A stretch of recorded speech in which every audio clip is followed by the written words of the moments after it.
तो बेटा selection post एक ऐसी वैकेंसी, एसएससी की इकलौती ऐसी वैकेंसी जहां पर 10th वाले बच्चे भी अप्लाई कर सकते हैं, 12th वाले बच्चे भी अप्लाई कर सकते हैं और ग्रेजुएशन वाले बच्चे भी अप्लाई कर सकते हैं। यानी एसएससी में इसके अलावा ऐसी कोई वैकेंसी नहीं है जहां सभी के लिए वैकेंसी हो या सभी के लिए अपॉर्चुनिटी हो, चाहे आपने 10th का एग्जाम पास किया हो, चाहे आपने 12th का एग्जाम पास किया हो और चाहे आपने ग्रेजुएशन का एग्जाम पास किया हो। आपने कोई भी एग्जाम पास किया हो, आपने कोई भी एग्जाम पास किया हो, आप सब लोग यहाँ पर फॉर्म भरने के लिए एलिजिबल हो और सभी लोग के लिए अच्छी सैलरी है। एसएससी के तरह सेंट्रल गवर्नमेंट की जितनी भी अपॉर्चुनिटीज़ हैं होती हैं, सेंट्रल गवर्नमेंट की जितनी भी फैसिलिटीज़ होती हैं, वो सारी फैसिलिटी भी आप यहाँ पर उठा सकते हो। सबसे पहले देखो इंपॉर्टेंट बात, जो आपका इसका नोटिफिकेशन है वो 16 अप्रैल को आ जाएगा। बेटा अब अप्रैल में समय नहीं है, ऐसा नहीं कि बहुत दूर है अप्रैल का महीना। ये लो मार्च आपका शुरू हो गया, अगले महीने आपका नोटिफिकेशन आ जाने वाला है। उसके बाद तुरंत देखो तो आपका जो एग्जाम है वो जून और जुलाई के महीने में स्टार्ट होगा, या तो जून में या तो जुलाई में एग्जाम हो जाएगा। अच्छा एक बात बताओ, अगर मैं इसी की बात करूं तो आपके पास कितना समय है? ये वाला मार्च, इधर अप्रैल, इधर मई और इधर जून, कुल मिला के आपके पास मतलब 100 दिन ही है, मोटा मोटा 100 दिन ही है, ठीक है ना। मात्र 100 दिन का समय है आपके पास, मोटा मोटा अगर देख लो। तो अब अगर आप 100 दिन में भी अच्छे से नहीं लगोगे, 100 डेज भी अगर ढंग से नहीं लगोगे, तो बताओ कैसे होगा सब कुछ। तो 100 दिन का समय अगर आपके पास है, इसको यूटिलाइज कर लिया तो आपका सिलेक्शन दुनिया की कोई ताकत नहीं रोक पाएगी। चलो सबसे पहले इंपॉर्टेंट डेट्स के ऊपर हम लोग यहाँ पर बात कर लेते हैं आपसे। जब हम इंपॉर्टेंट डेट्स की बात करते हैं बेटा, तो आपका जो इंपॉर्टेंट डेट है कि आपका अप्लाई स्टार्ट कब होगा बेटा, तो वो होगा 16 अप्रैल से स्टार्ट हो जाएगा।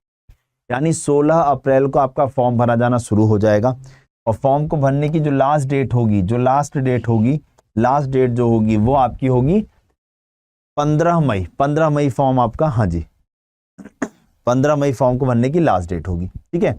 एग्जाम का मंथ आ चुका है बेटा, जून और जुलाई के महीने में आपका एग्जाम कंडक्ट होगा।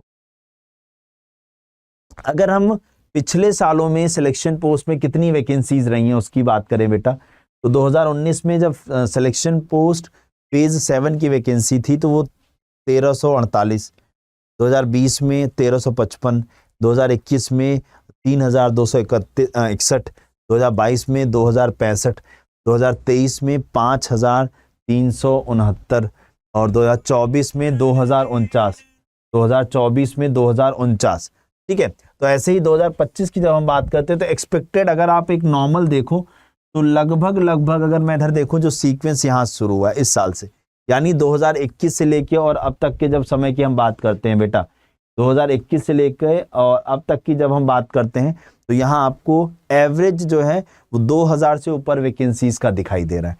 तो इस बार भी हम एक एक्सपेक्टेशन ले सकते हैं कि हमारे पास इस बार भी 2000 से ज्यादा वैकेंसीज दिखेंगी। क्या 2000 से ज्यादा वैकेंसीज देखने को मिल सकती है अगर हम इन वैकेंसीज को देखकर चलें तो, ठीक है। तो ये मैंने उम्मीद जताई है, मैंने ऐसा कोई कमिटमेंट नहीं करा है, ठीक है। चलो, फॉर्म भरने की फीस जनरल और ओबीसी के लिए 100 रुपए और बाकी सभी फीमेल और सभी कैटेगरीज के लिए 0 रुपीज। अब एजुकेशनल क्वालिफिकेशन की जब हम बात करते हैं तो यहाँ पर कुछ पोस्ट 10वीं पास के लिए आती हैं बेटा, कुछ पोस्ट 12वीं पास के लिए आती हैं और कुछ पोस्ट ग्रेजुएशन वाले बच्चों के लिए आती हैं। यानी यहाँ पर आपको तीनों प्रकार के लोगों के लिए फॉर्म भरने का मौका मिलेगा। अब यहाँ पर जब हम एज की बात करते हैं बेटा, तो मिनिमम एज जो मांगी जाती है वो आपकी 18 साल मांगी जाती है और मैक्सिमम जो है वो 30 साल। इसके अलावा ओबीसी कैटेगरी को जो 3 साल का एज रिलैक्सेशन मिलता है वो मिलेगा, SC ST को जो 5 साल का एज रिलैक्सेशन मिलता है वो मिलेगा। अच्छा मैं एक बात बता दूं, यहाँ पर पोस्ट वाइज भी आपका एज बदल जाता है। जैसे 10वीं के लिए जो पोस्ट है हो सकता है उसकी एज कम है, वो आपका जब नोटिफिकेशन डिटेल में आता है तभी मैं आपको एक्सप्लेन कर दूंगा। वैसे आप एक मेजर सी चीज रखो, मिनिमम 18 साल और मैक्सिमम आपकी 30, इससे ज्यादा वाले बच्चे फॉर्म यहाँ नहीं भर पाएंगे। उसके अलावा ओबीसी को 3 साल का एज रिलैक्सेशन मतलब 35 साल तक और 35 साल तक SC ST वाले कैंडिडेट। सिलेक्शन का प्रोसेस अगर हम देखें यहाँ पर बेटा, तो सिलेक्शन का प्रोसेस एक कंप्यूटर बेस्ड एग्जाम होता है, उसके बाद डॉक्यूमेंट वेरिफिकेशन होता है। जो बच्चे करा लेते हैं उनको क्या होता है बेटा, ज्वाइनिंग हो जाती है, उनका सिलेक्शन कंप्लीट हो जाता है। सिलेक्शन पूरा हो जाता है, उन्हें ज्वाइनिंग लेटर मिल जाता है। अगर हम एग्जाम के पैटर्न की बात करते हैं तो एक अच्छी बात आपको मैं बताऊं बेटा, यहाँ 10वीं वाले बच्चे के लिए अलग एग्जाम होगा, हाँ 12वीं के लिए अलग एग्जाम होगा, और ग्रेजुएशन के लिए अलग एग्जाम होगा। यानी सभी के लिए यहाँ पर अलग अलग एग्जाम कंडक्ट सभी के लिए।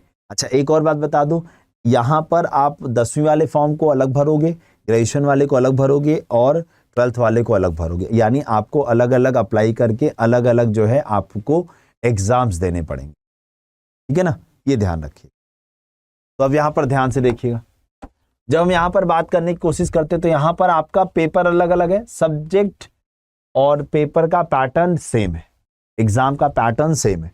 तो reasoning 25 question 50 number, GS 25 question 50 number, maths 25 question 50 number और इंग्लिश 25 क्वेश्चन 50 नंबर। एक क्वेश्चन यहाँ पर 2 नंबर का है, एक क्वेश्चन यहाँ पर कितने नंबर का है, एक क्वेश्चन यहाँ पर 2 नंबर का है, और निगेटिव मार्किंग जो है वो 1/4 की है। तो निगेटिव मार्किंग जो है वो कितनी है बेटा, वो है 0.50 की, क्योंकि 1/4 की है, ठीक है। उसके बाद आपका देखो मैं पूरा सिलेबस भी लाया हूं, ये है आपका सिलेबस, इसका आप एक बार में स्क्रीनशॉट ले लो। मैथ्स का देखो, मैथ्स और रीजनिंग सबका सिलेबस मैं लेके आया हूं कि ये सिलेबस है जो आप लोग को यहाँ पर क्या करना है बेटा, पढ़ना है, तैयार करना है। अच्छा मैं आप लोग को बता दूं, रीजनिंग की सारी जिम्मेदारी मेरी है बेटा। आप मेरे साथ रीजनिंग पढ़ने के लिए जुड़ सकते हो रोज सुबह 10 बजे, रोज सुबह 10 बजे, रोज सुबह 10 बजे। कहाँ पर बेटा, यहीं SSC अड्डा 24/7 के यूट्यूब चैनल पे, रोज सुबह 10 बजे, ठीक है बेटा। स्क्रीनशॉट ले लोगे तो आपको सिलेबस का आइडिया लग जाएगा, ओके। उसके बाद अगर हम सैलरी स्ट्रक्चर की बात करते हैं बेटा, तो यहाँ पर लेवल 1 से लेकर के लेवल 7 तक अलग अलग सैलरी है, बेसिक सैलरीज हैं, ठीक है। तो जो कि 5200 से लेके 34,800 रुपए के बीच होती हैं, और जो ग्रेड पे है आप लोग का बेटा वो 1900 से लेकर के 4800 रुपए के बीच में ग्रेड पे होता है। यानी 4800 का मतलब मैं बताऊं तो आप CGL तक की सैलरी यहाँ से उठा सकते हो ग्रेजुएशन लेवल वाले पे, ठीक है ना।